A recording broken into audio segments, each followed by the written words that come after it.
Hey guys, for this video, I'm going to show you how to send PDF file for signature. So first you want to open up your browser, and in the search bar you want to search for a DocuSign PDF. Then you want to click on the link that says send PDFs for e-signature. Then you want to go ahead and upload your file. Then click on continue.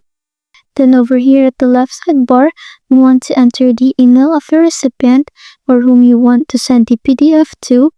Then if you scroll down a little over here at fields, click on e-signature.